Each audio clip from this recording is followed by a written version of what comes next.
welcome back to The Wolf and the Crows. Good to see you, as always. Especially you there. Good to see you, man. How's it going? Alright, what? Later, man. We'll get to that. Anyway, guys, welcome to The Wolf and the Crows interview. We've got another interview with you, for you. This time with none other than Black Walder of House Frey, Mr. Tim Plester. We had a fucking brilliant gentleman he was, very good interview indeed. Yeah. Aye, big time. Just obviously I was doing the interviewing. It just didn't seem like an interview at all. It was just like banter. It was great. So yeah. Fucking he's talking about his time on Game of Thrones, also other projects he's doing and stuff like that there. Guys, here, look, fucking, there's one thing that you must always remember, and that is, of course, to like, share, and subscribe. And Bobby's going to do the wee bell thing. Go. The wee bell. Ding, ding. There we go. Alright, so, yep. Always like, share, and subscribe. There's extra footage of this on our Patreon. In fact, you can get the full raw, uncut, too hot for YouTube, and extended, dirty footage. Yeah, too hot for YouTube, extended footage. Fucking there's a couple of extra questions in there at the end. Oh, aye. It's just especially for the Patreon guys. Yeah, indeed. Yeah, it was fucking brilliant, and I'm looking forward to seeing what he does in the future and all that there kind of stuff as well. But sure, let's look at the video. Valar Morghulis, and welcome to another Wolf and the Crows interview special. Guys, today on the channel, I have the honour of having Mr. Tim Plester in the Wolf and the Crows studio. Tim, how are you, man? I'm very well. Thank you very much, Andy. Thanks for having me. No problem at all. And as we all know, guys, Tim played the dastardly Black Walder Rivers on Game of Thrones, one of the orchestrators and participants in the Red Wedding. Okay, is there anything that you'd like to say, like an apology or anything to House Stark at this present moment in time? I think it's probably safe to say I got my comeuppance in the end. You did. So, yeah. Well, and also, a promise was made, by Rob, Right. You break the promise, and that's what happens. I like this. As much as that's going to do it, if you're not going to do it. As much as that statement angers me, I am so glad that you stick by your guns there. Okay, nice one. Well, that's pretty good. Yeah. In the contract, you just need to read the small print.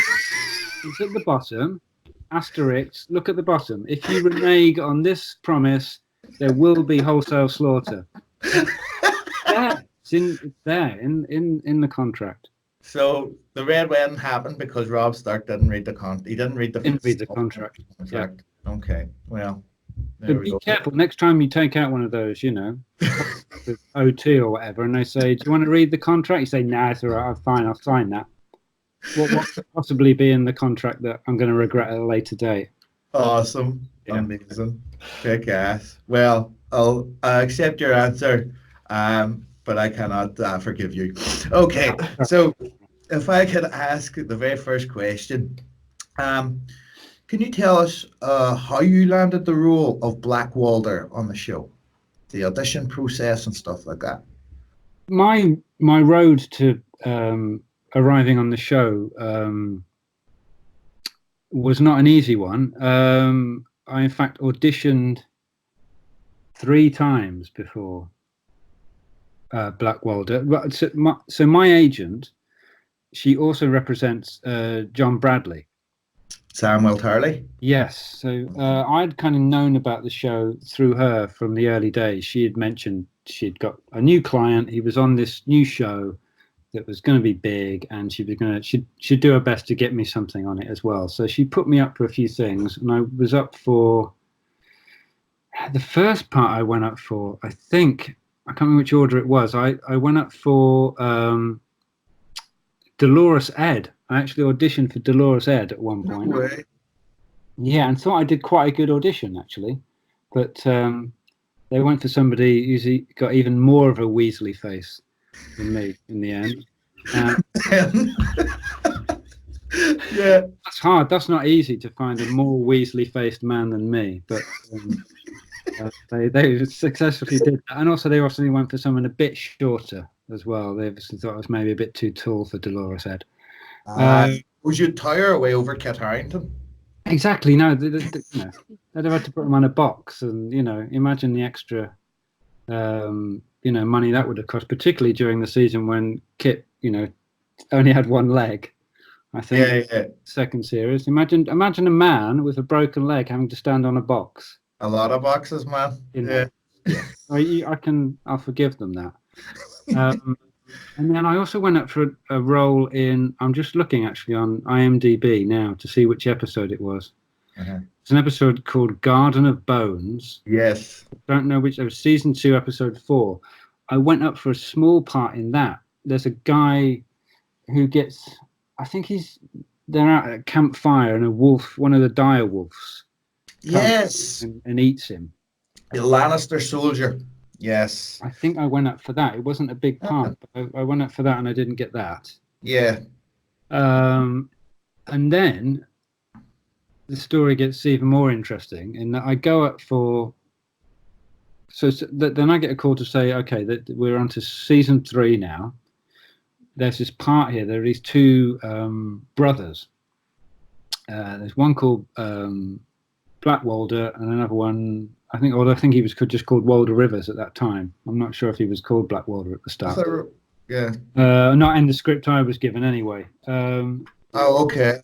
There's another part. There's a brother called Lothar. Lame. Yeah. Lothar. He's got a limp, and my agent said, I put you up for Lothar. Go and read for that. So I went and auditioned for the role of Lothar, and I didn't get it. So I didn't get that. So again, I went away and thought, okay, one of these days maybe I'll get on the show. And then I got a call. I don't know how many weeks later this was, but to say, do you remember that part you went up for before? They now want to see you for the other brother because they'd cast somebody who couldn't do it. Something happened and this person had to drop out. So they're looking to cast somebody quite quickly. And I think my memory is it was probably a Tuesday. The casting was on the next day or the Thursday, and they started shooting the next week. So it was literally, can you go in tomorrow? If you get it, you'll be going to Belfast this time next week, even less. I think I had to go on the Friday for a costume fitting, and we started filming on the Monday. So it happened really, really quickly. It's a really quick process. I read for the other role, found out really quickly that I got it and had to get on a plane the next day or 2 days later. And next thing I knew, I was in Belfast and I was, a part of the madness. Yeah. And then the really lovely part of this story, or the strange part of this story, is after we'd filmed The Red Wedding and I'd done my bits for season 3, I bumped into a friend of mine, another actor friend of mine, in the street one day, and he asked me what I'd been up to. And I said, I just, I've done this, hasn't been on yet, but I did this this part in this show, Game of Thrones. I don't know if you've heard about it. It's proving quite popular. I went and did a few days on that. And he said, which part was it? And I said, is it this Black Walder? He said, yeah, that part. I had that part, and I had to drop out. Oh, shit. I had to drop out. I couldn't do it. Because I was committed to do an episode of Holby City. So he had to go and do Holby City. He couldn't do Game of Thrones. I got the part. And the name of that actor, who should have been Black Walder, is Daniel Chute, who ended up playing Lothar when the brothers come back in season 5 or 6. Because in my 2 seasons, I had 2 different brothers. I had Tom Brooke played Lothar originally at The Red Wedding. And then when the characters come back, Tom couldn't do it because he was away filming Preacher, I think, at the time. and Daniel Chute. They got Dan in to come and do it, and Dan should have been Black Walder. So there's some kind of retribution to it all, and so a nice Dan got to be a part of it in the end. But yeah, so I mean that's quite a kind of detailed answer to quite a simple question, but Brilliant. it's quite a nice story, I think. Yeah, it is. And me and Dan normally get put up against each other for roles, so it was really nice to actually work with him on something, because normally it'll be me or him. Yeah. So yeah, that was great actually. Awesome. Yeah. That's really interesting, man. Here, and did you have any prior knowledge, or through your research as an actor, did you find out like who Black Walder was and what he did whenever it came to researching the role, about he would slaughter with the main family? It was difficult to find stuff out about it at the time, is my memory, Andy, because they wouldn't send. I hadn't really seen the show. They wouldn't send any tapes or anything for me to watch. Yeah. And in hindsight, I think it was probably a good thing, because I kind of came to it fresh, if you like, and wasn't kind of burdened by any. I don't know, because ultimately I've ended up becoming a big fan of actually watching the show myself. So I didn't kind of bring any of that with me initially. Mm-hmm. Just went and did the job and did what I was supposed to do, and say your lines and stand on that mark, and then off you go.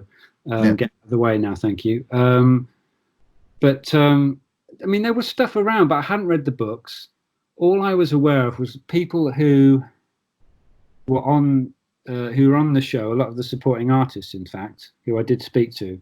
A lot of them had read the books, a bit like you, and they would try to make it clear to me that this was a big deal. Yeah, it would be a big deal. Yeah. So I was warned in advance that what we were doing would be talked about.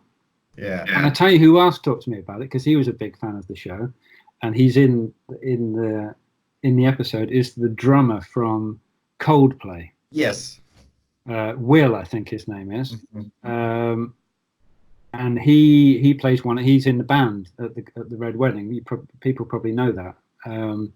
So I did hang out with him a little bit, and he'd read the books, and he was saying, "Look, this will be a big deal. This episode and this event." So yeah, I remember that my first day on set. I remember going into the makeup truck, and the drummer from Coldplay was sat there, and I kind of recognised him, but I didn't know where from. It was one of those things. And I was thinking, well, he's not an actor. Where do I know him from? It wouldn't have occurred to me. Obviously, it's the drummer from, a big rock and roll band is sat there. I didn't. It was only later that we had a chat, and I realised who he was. But he was really thrilled to be part of the show. Actually, I think he'd contacted somebody and said, please, can I be in it? I love it. Yeah, we in season 8. I mean, like, I stood in the front lines against the army of the dead during the long night with Sophie Ellis-Bextor. Yeah. Old Murder on the Dance Floor herself, which was really surreal. Like, just turning around, and there's Sophie Ellis-Bextor, and then there's a load of whites running at you. It's just mental.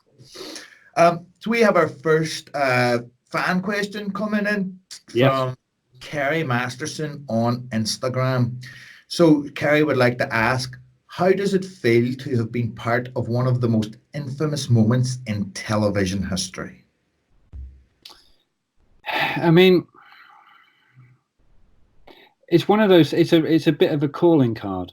I have to be honest. It's one of those things that, I've been a professional actor for a while now, since about 15, getting on 20 years, and often people will, if they find out I'm an actor, they'll ask, what have you been in?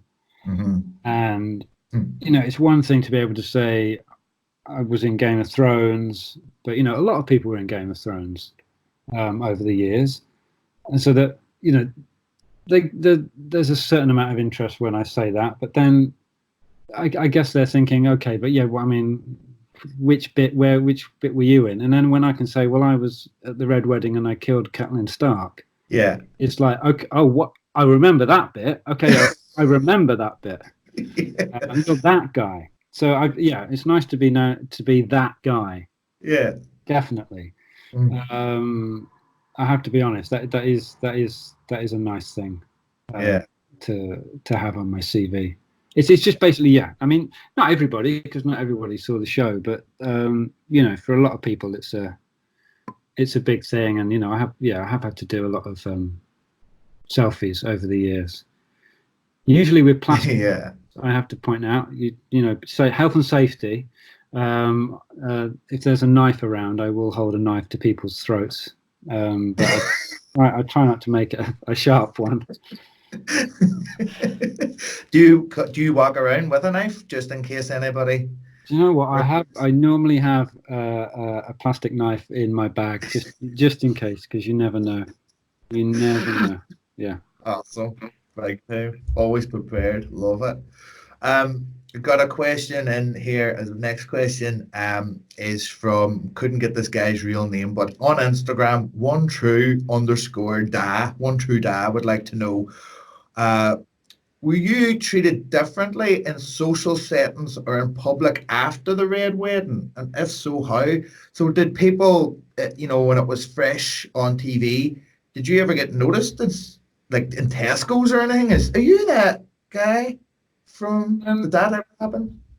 I mean, I kind of guess that leads on from the previous question quite nicely. I can't say, even to this day, people don't see me and know that's where they know me from. Okay. So it didn't kind of change my life in that respect, but it has changed my life in respect of if one starts talking about Game of Thrones or what I've done, and people that turn out to be fans of the show, then yes, it does make a difference. I've never had any negative responses, to be honest. Going back to the previous question, people want me to, can I get a photo of me with you and you put a knife to my throat, please? That's what I tend to want to do. They don't I've never had anything thrown at me in the streets. But I tell you, I did. A friend of mine got married a year after the show, and I was best man. So that was quite. That was really amusing. There was some talk about. I'm not sure you should be inviting him to weddings. Really, he's got a bad track record. Exactly, playing the Reigns of Castamere at the reception and stuff. Don't get me started. Don't get me started. As long as you stick to what's in the contract, as he said, everything will be fine. Brilliant. So hopefully I'll get this guy's name right. Mohammed. To know, this is an Afterlife question. How did you feel to play the role of Julian on Afterlife? And Mohammed would just like to say he loved your character portrayal on Afterlife, as did I, man. I loved that show. I thought it was brilliant. So how did it feel to play the role of Julian on that? Well, weirdly, I'll come back to the specifics of that question. That is a show that I did get instant responses to in the street. And I wonder if it's that thing of, it was the first thing I'd ever done for Netflix. So it was that experience of, when everything drops at the same time with Netflix, so that somebody really can binge on a show. Whereas, HBO show is released traditionally one episode a week. Whereas when Afterlife was initially released, I think a lot of people binge watched it. And certainly the week after it was released, I did get people coming up to me in the street and talking to me and approaching me in pubs and things and in coffee shops. And, hey, are you the guy from Afterlife? I've been watching that show. Love it. So that was an experience, unlike anything else I've ever had before, where there was an instant response to the work and people recognized me. Which didn't happen with Thrones. I mean, partly because it's got that slow release factor, and partly because I think I'm quite probably quite recognizable in Afterlife as well. I do look a bit like that, whereas I don't tend to go around with a weird floppy hat on. Yeah. And and more, the Thrones costume is quite particular. Yeah. Frey costumes, they're weird. Yeah. Weird, those Frey costumes. But Afterlife was a great experience for me, and such a gift of a part, really, that Ricky Gervais wrote for Julian. And what was really nice about it as well is I'd known Ricky for 18 years, I think. In that I originally auditioned for The Office when that first came along. Oh, no way. So, Who did you audition for? I was up for Gareth. Were you? Yeah. And I got down to the last two. It was between me and Mackenzie Crook for that part. Yeah. And obviously, Mackenzie got the part, and the rest is history. But so I'd waited a long time after that and after, I'm a big fan of Ricky's stuff, but at the back of my mind, I was thinking, come on then, Ricky, when are you going to get me on something? I've been, you almost got me on that. You surely give me something. And yeah, it took 18 years, but it was worth the wait because, that part just had depth and humanity, and all my scenes were just with me and Ricky, really, which was really lovely. And it's really interesting working with somebody who's written the show and is directing it as well, because I think the way Ricky likes to direct, in my experience, is very much to, be, if he's in the scene with you, so he's kind of directing as an actor. So he's kind of setting the tone, if you like, from within the scene rather than being behind the camera giving instructions. You're in the scene with your director, and that was really very relaxing experience, actually. Yeah. And he doesn't like to overshoot, Ricky. He likes to keep it quite fresh, so it was very different to Thrones. Your experience on that would be, you shoot a lot. Yeah. And I can remember on the Red Wedding in particular, that took us a whole week to shoot that one scene. We were there in the paint halls for a week, with all that food on the tables slowly going rotten over the course of a week. It stank in there by the Friday. There was rotten fish on the tables, and it really stank by the end of the week. And I just remembered David Bradley, who was playing my dad, Walder. There was a point we'd done so many takes, he literally didn't know what he was saying anymore. They were just, his lips were numb. He was just saying these lines again and again and again, and it didn't make sense to him what he was saying anymore. They were just kind of noises from his mouth because he'd said these so many times. Over and over. And in contrast to that, Afterlife is quite quick process, because Ricky gets bored. He likes to, he likes to get on with it and get it done, and if I'm happy with that, let's do something else. And you always finish on time with Ricky. Rock and roll. Early possible, because he wants to go home. I have grown up with Ricky Gervais. I'm a huge fan of the Office Extras, his XFM show that he started with Carl Pilkington and obviously Steve Merchant. I listen to that still every day. It's hilarious. So say it's a lot of fun working with him as well. I mean, what you perceive as Ricky Gervais is what you get. It's there's a lot of laughter. It's professional as well, but Ricky likes to have a laugh. Yeah, I think part of that comes from Ricky coming to it quite late in life, if you like. He wasn't an overnight success. He wasn't big at 21. He was a grown man when he got success, and thus, I think he just wants to have fun at work, because there are a number of years when he wasn't. Yeah, and I think that comes through then whenever you're actually watching the scenes. Do you know what I mean? Yeah. That these have, the scenes have actually been formulated through a fun process, even if in the case of like Afterlife, it's got a dark subject matter. You can still see that coming through that this has happened in the formulation process. So it's kick ass. Awesome. That's brilliant with that question. From Amanda Duncan, what was your favorite thing about working on Thrones? Um, well, I tell you, one of the things. This maybe isn't that not necessarily about the show as such. It was really, I really enjoyed coming back to Belfast actually, because I had been in the late 90s. My uncle had done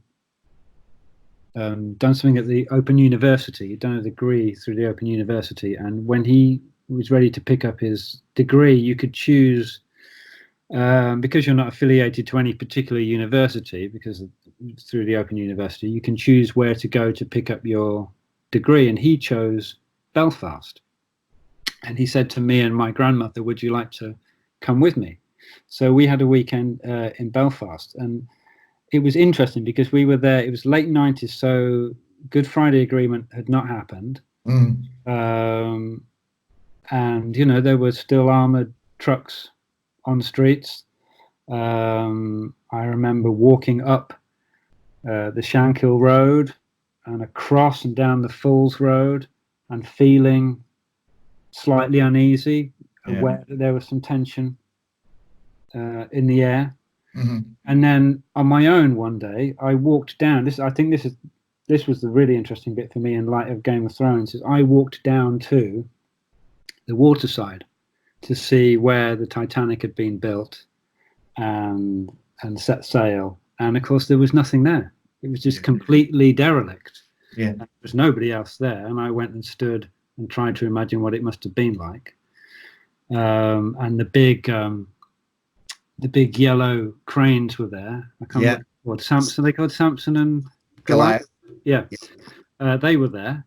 I remember them, but they were not as pristine and yellow as they are now. They were, rotting away and had seen better days. So to come back to do Thrones and go to that very same spot, that was really interesting for me. And the studio that had been built there. And I when I first arrived, it was not long after the Titanic Museum had opened. Yeah. And I remember going for my costume fitting and doing all of that. And then there was a bit of a time then between my flight back to London. So I said, "Can I go? Is it all right if I go to the Titanic Museum?" Yeah. A couple of hours, and then that'll kill some time. And I thought it was. I found it deeply, deeply fascinating. It's. I don't know if you've been. I thought it was. It was great. It's a great museum.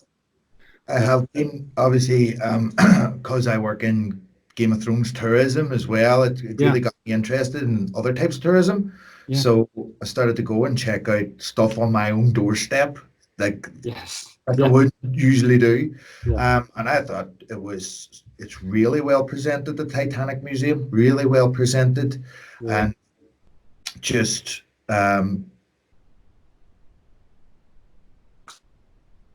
fast, because even people in the modern day, it's all their relatives built this ship and built all the ships that, all their ancestors, so brilliant. And what I really love about the paint hall itself, the Titanic Studios, is that was formerly used in the shipbuilding process. And obviously our shipping industry here in Northern Ireland declined, and that building was left derelict. And even the other studio, the Linen Mill Studios, we used to be here in Northern Ireland some of the biggest linen manufacturers. Yeah. Industry field for us as well. These two things are symbolic for me. And then our new industry, the film industry, came in and actually regenerated these two buildings. I really like that. There's something really nice about that. you know, and like HBO and Game of Thrones all started that there because what I tell my tourists now basically is whenever Game of Thrones left, it left a huge hole, but it showed the world that if you can shoot the world's biggest television show here, then you can shoot anything here. And we're getting more and more and more productions. A guy had the honor of working with Alec Baldwin about 2 months ago. Oh yeah. Ah, man, it was brilliant, like, you know, and it's just because all these productions are now coming into Belfast. So it's just more and more opportunity, and for especially for young people here who have the interest in the film industry, they're just coming in and getting Game of Thrones on their CV, and it's just opening the world to them. Absolutely opening the world, and it's just so good for my country. It's just so good to see. I think that's what that's what I felt. That's what I guess you've encapsulated what my answer was reaching for. Really, there was something really powerful about coming back to a city which felt troubled. Yeah, and there was this regeneration through a TV show. Yeah, simple as that might sound, but it really it's changed people's perceptions of Belfast and Northern Ireland, I think. And there's that reverse thing of a place where things were originally built and shipped off now is shipping, and Belfast was giving stuff to the world. If you think about the Titanic, it was building something, but then that thing would go elsewhere, whereas now the things are coming in the opposite direction, into Belfast world to make something new. So it's totally changed everything. It's just fantastic. It's just fun.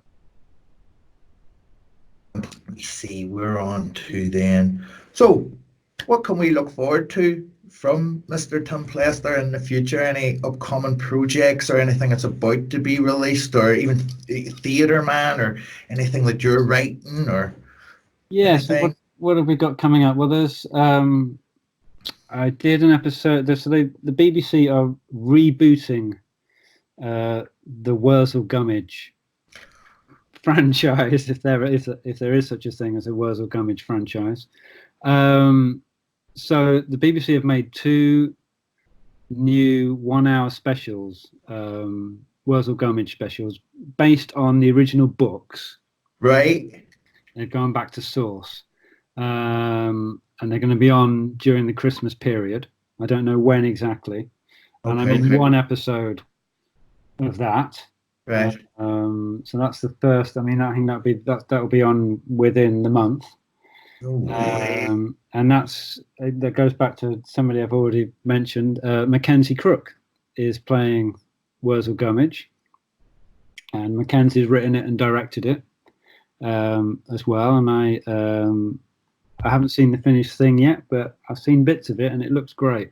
Yeah. But it's different as well. I think it's not John Pertwee. People who may remember the 70s, I think late 70s, early 80s, it was originally on TV, on ITV. There will inevitably, this happens as well when you have a book which is then turned into a TV series. Some people love it, some people will hate it because it's not exactly like the book. There's going to be some people who are not going to like this Wurzel Gummidge because it's not the Wurzel Gummidge they grew up with. But what's the point of doing it the same way again? Because that still exists. You can still watch that one. I always try and tell this to people who don't like film or TV adaptations of books. It's like, well, they haven't taken the book away from you. Book's still there. This is a version of it. Yes. If you like it, that's fine. You don't have to watch it.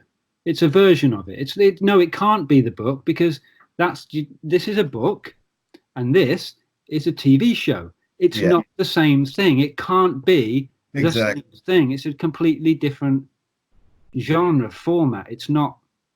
No, they can't put everything in that's in the book, because that's a book. Yeah. It's fucking gigantic. Taking that away from you either. You can go back and read that. That's okay.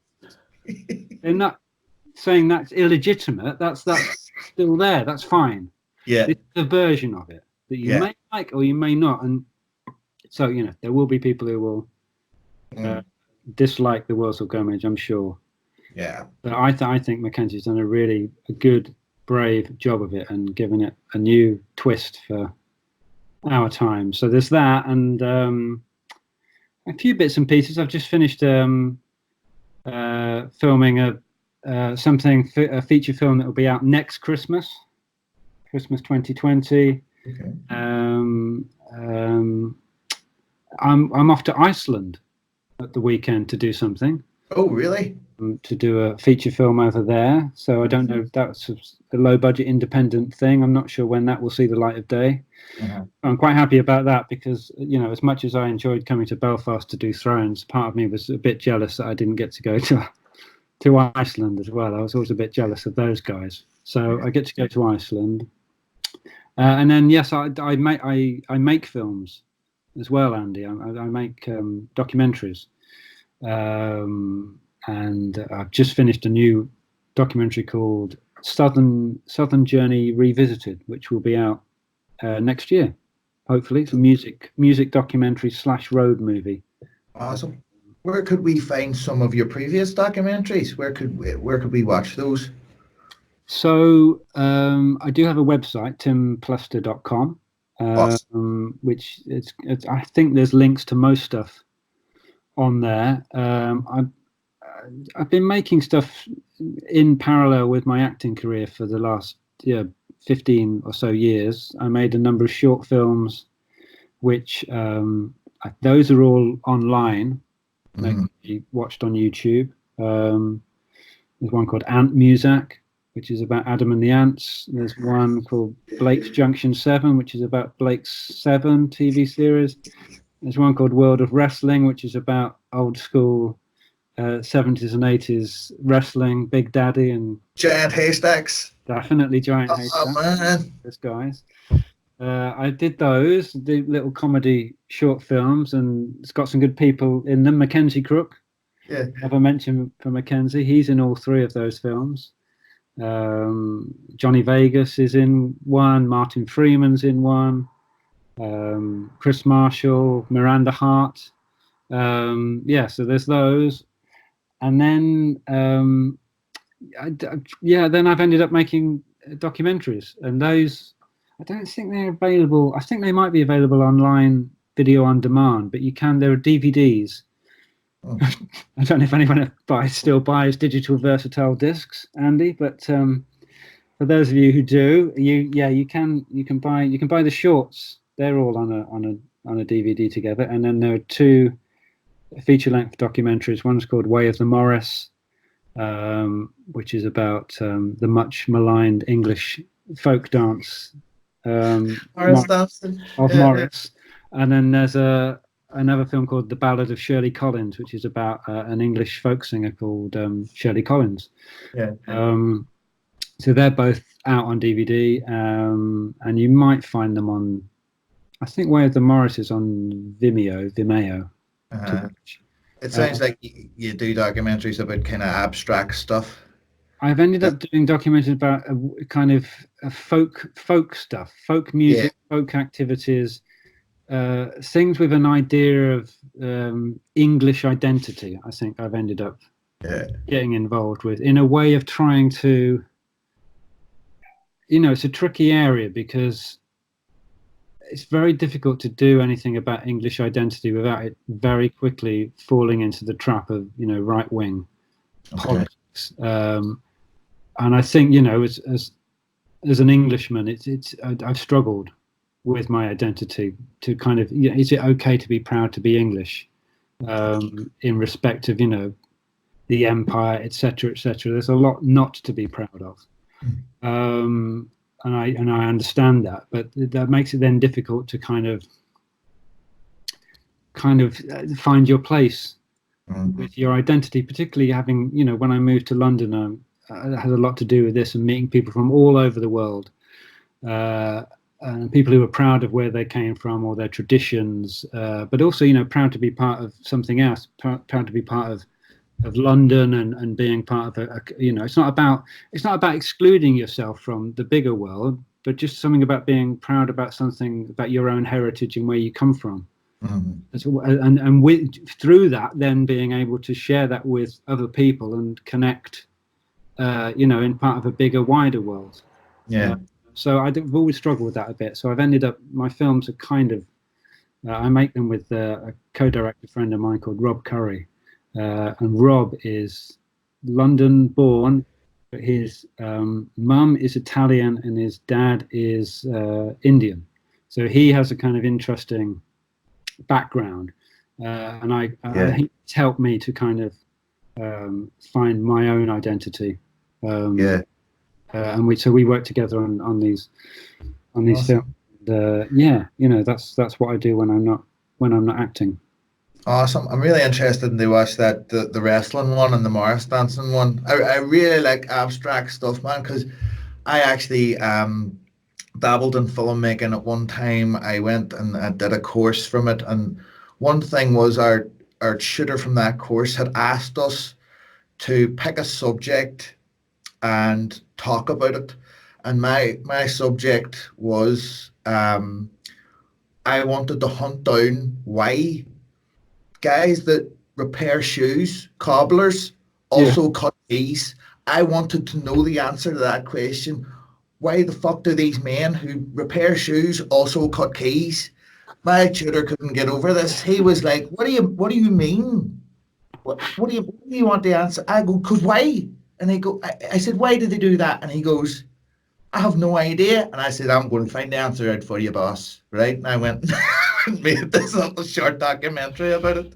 Yeah, because the two things seemingly have no connection. Yeah, exactly. Yeah. What did you find out? Just a sideline. So the whole So they get you in there you go in there to get the keys cut, yeah. or vice versa. And while you're there, they say, "While you're here, do you need any shoes mending?" Thing. I think that reminds me of when there was a period when I hadn't been in London long, and there was a real. This is completely off the subject, by the way. Please stay with us if anyone's still listening. There was a boom in soup.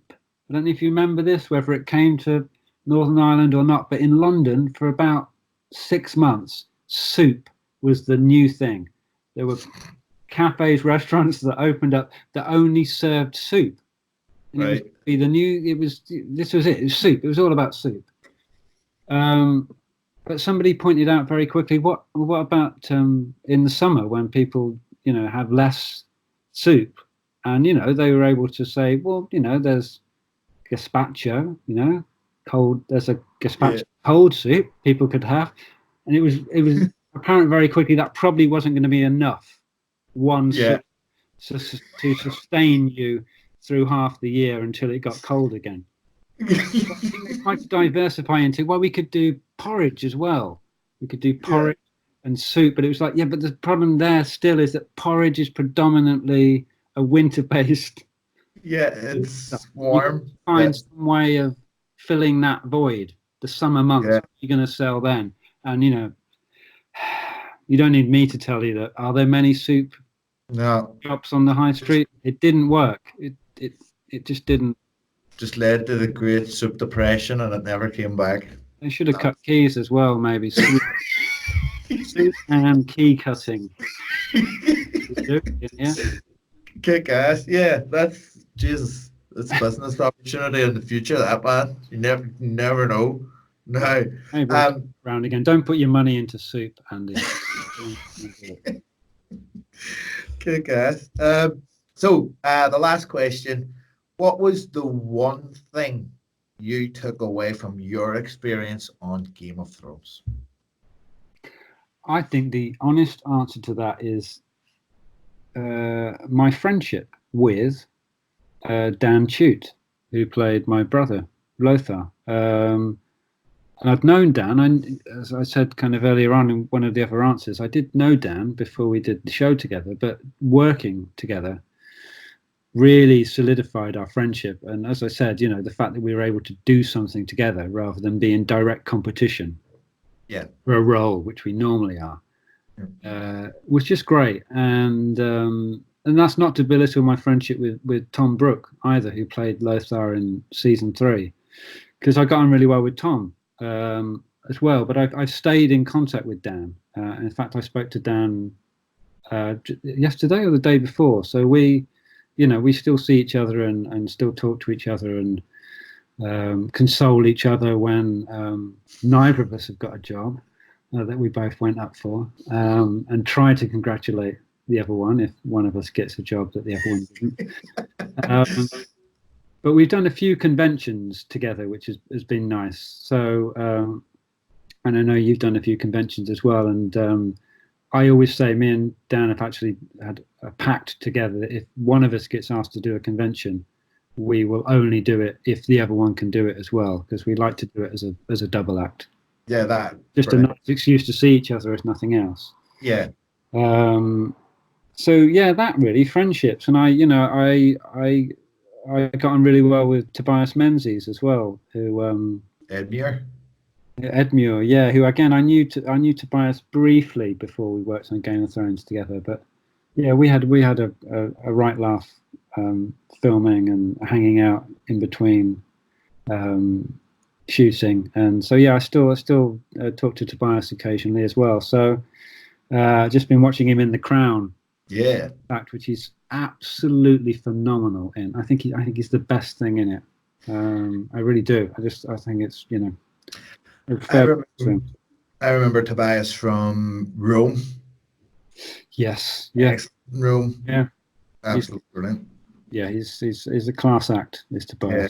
So yeah, I think that's what I'll take away from it. Really, is the friendships that I made, and some happy memories of times in the great pub, the Crown.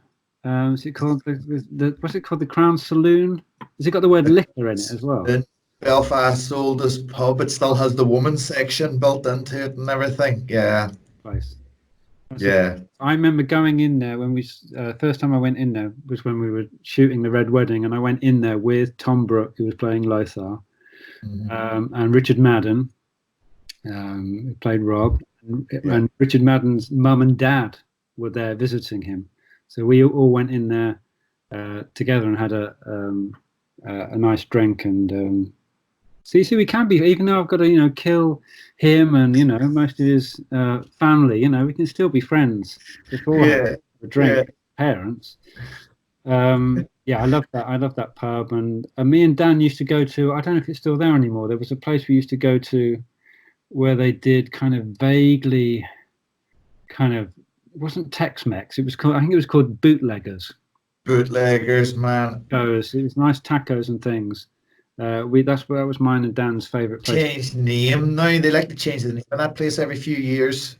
Yes, but I think it's still pretty much this. They change the outside and the name, but the inside and the food and everything stays the same, But your answer there, brilliant. That was one of the main things on the show for me as well, was the people that I had met over my time working on the show, and just the friendships was one of the most important things to me. And then because obviously the majority of these guys were extras, and whenever the documentary aired, they were writing to me all the time saying, you didn't make that about you. You represented us. Yeah. And that was the most important thing to me that came out of the documentary. You did that wonderfully well. You really did. And I think you shed light on that side of the industry as well, in a way that, you talked about Ricky doing extras beforehand, Ricky Gervais's show. And as much as I love that show, I'm not sure Ricky ever really got to the heart of what it is like to be a supporting artist on a show. And I think, you did that, and Jeannie Finley, who made the film, knew to talk to you about it to get that. It's one of the triumphs of the documentary of The Last Watch is absolutely the way it shows it shows the friendships, it shows the real people behind, all the glamour or whatever people like to think goes on a film set. We both know there's not much glamour out there. No. It's a lot of sitting around doing nothing and trying to keep your spirits up and keep warm. And You were great in it. You really were. It was a special film. you. Your heart and passion, and it really comes through. Yeah. Awesome, man. Thank you so much for saying that. Absolutely brilliant. Tim, it has been an absolute. Just before I sign off, I would like to say thank you so much. And as thanks, we would like to send you one of our Wolf and Crows stickers. Okay, so I'll get your details, and I will wing one over there to London, and hopefully we'll be watching a future production and maybe see it in the background where you've strategically stuck at the window without anybody in production noticing. Yes. That would be amazing. Hi, there's no picture of a pie on that, though, is there? You decided not to do any pies, just crows and wolves. Wolf and crows. No pies, no tires, no twin tires, no none of that. It's a shame. We tried to fit it on, man. There just isn't enough space. Fair enough. Yeah. So that's why. That's the thing I can tell you. So, Tim, it's been an absolute pleasure to chat to you, my man. Absolutely brilliant. Thank you so much for coming on. So, I guess the only real thing to do is to sign out. Okay, so, guys, thank you so much for watching. Stay tuned, like, share, and subscribe if you like this video, okay, which you will do, of course. Like, share, and subscribe. Ring that reminder bell as well, guys. And the last thing to say is, of course, the North remembers. We stand together. See? Now, I see sitting behind the camera watching that. I enjoyed it. There you Just go. sitting while you were Must have been hard. having a chat with him. Interviewing Frey, being a start. I just going to throw this out here right now. I was working at the Game of Thrones exhibition in Belfast, obviously, putting people in headlocks, telling them about Targaryen incest, because they didn't understand that apparently. But while I was there, I bumped into a woman. She says she was from Thronecast. Do you remember that show that used to be on after Thrones? Yeah. So like, if they want to do one for House of the Dragon, this is perfect. If you want to have me on after House of the Dragon, I'll fucking talk about that. As you can see, I'm very camera friendly. There, guys, it's Sky. It's Sky, I think. Yeah, it's Sky. It is Sky. Sky Atlantic. What's a crack? Brilliant channel, by the way, guys. Really good. I really love staying up late at night and watching like 15 episodes of Sopranos right through the night. It's brilliant. So, but like that interview there was brilliant. I loved doing that. I felt good after doing it. It was fantastic. Flowed very easily. Tim's fucking bang on. Such a gentleman, and a major thanks to him for coming on. You know what I mean? It's up there in the top 5 seminal scenes in Game of Thrones or Red Wedding. Yeah. So yeah. Villains always seem to be nice guys. When you meet them. Same as Vlad. Yes, Nice Ewan guy. as well. Ewan, Fucking yeah. Ramsay. I've never met Jack. Never worked with Jack, but apparently he's fucking charming. Yeah. Roos was dead on. Joffrey. Yeah. Mhm. Bruce Bolton. Mhm. Apparently so. Nice Pilu, guy. who plays that asshole Euron Greyjoy. Aye. Apparently he's fucking lovely guy. He's Sound like- fucking crazy like. Yes, But I know. yeah. Who else you got? Nikolai's really nice guy. Yeah. I can't. He's not a villain though. Jamie Lannister, he's too grey for that. Yeah. He's too grey Yeah. for that, He's not an outright battle, like. No, apparently Charles Dance is really nice guy, but if you take his rich tea biscuits, he'll fucking Birdie? he'll fucking cast them near you big time. He'll fucking big time. But apparently he's sound. Coming up later in the week, then we have our second. We have door number 6 to 10 on our travels Second part. Yeah. around the Game of Thrones doors. Mm-hmm. So you can check that out, guys, on Thursday. Yeah. Yep. Big time. Yep, that's coming up. Yeah. We've also got. Are you mentioning that yet? What's that? The thing that you're talking about? You Oh, have that's to book them? that's going to be Following two week? 2 weeks time. That's going to be in 2. Yeah, Oh, plan you ahead. see what's coming, hey? 2 weeks yeah. time. That's going to be.